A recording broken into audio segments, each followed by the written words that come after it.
Hello दोस्तों। आज की कहानी है अमीर और गरीब दामाद में भेदभाव। सुमन जल्दी जल्दी हाथ चला रही थी। सामान तो कब का पैक हो चुका था। रास्ते में ट्रेन में खाने के लिए खाना पानी आदि ढेरों चीज़ें होती हैं। सुमन जल्दी जल्दी हाथ चला रही थी।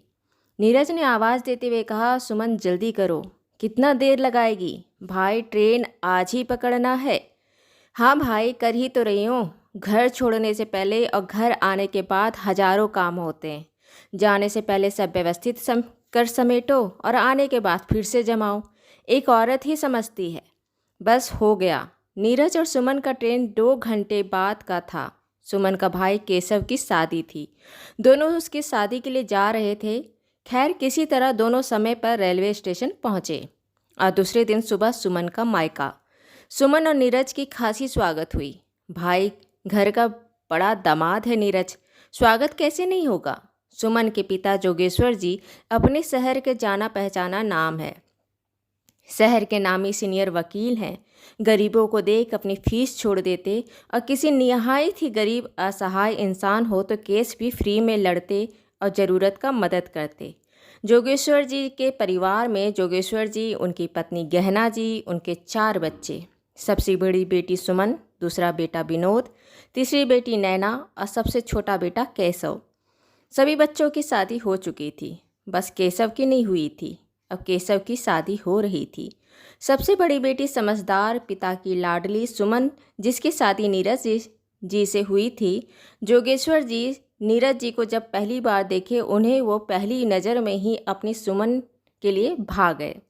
नीरज जी साधारण परिवार से ताल्लुक़ रखते थे। घर में इतना धन संपदा नहीं थी, लेकिन नीरज जी की सरकारी नौकरी थी। नीरज जी को देखो बहुत ही सुंदर दिखते थे। वहीं सुमन सांवली लेकिन तीखे नाक नक्श वाली लड़की थी। नीरज जी को लड़की का सांवला होने से फ़र्क नहीं पड़ता था। कहते हैं लड़की संस्कारी हो, मेरे परिवार से जुड़ने वाली चाहिए। सुंदरता क्या है? सुंदरता वही जो सुंदर काम करे। दोनों की शादीशुदा जिंदगी खुशहाल थी। नैना भी अपने पति दिवाकर जी के साथ आई थी।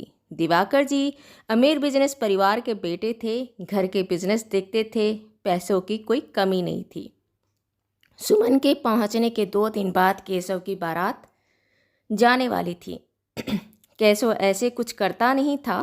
लड़की उसे जोगेश्वर जी का घराना, घर परिवार, व्यक्ति को देख मिली थी। लेकिन केशव को बहुत घमंड था अपने पिता के पैसों पर, घर की संपन्नता पर, घर की वो समृद्धि जिसमें केशव का रति भर का भी योगदान नहीं था।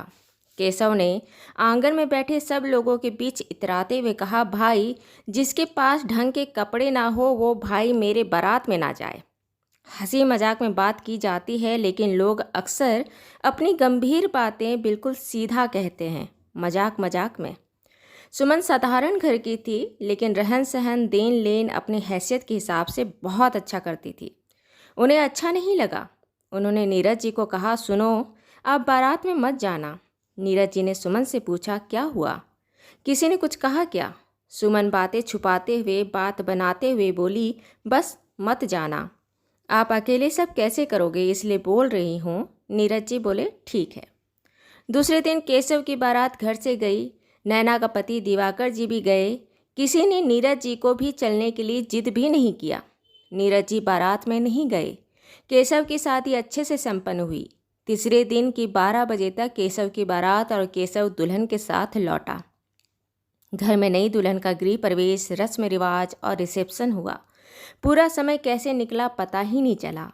खैर शादी तो खुशी से संपन्न हो गई थी। नाते रिश्तेदार सब जा चुके थे। अब दोनों दामाद अपने घर वापस लौटने की तैयारी कर रहे थे।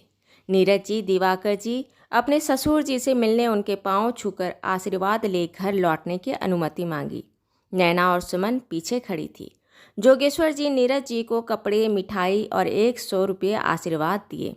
नीरज जी पीछे खड़े हो गए। फिर जोगेश्वर जी दिवाकर जी को कपड़े, मिठाइयाँ और आशीर्वाद की नेक 1000 रुपये दिए।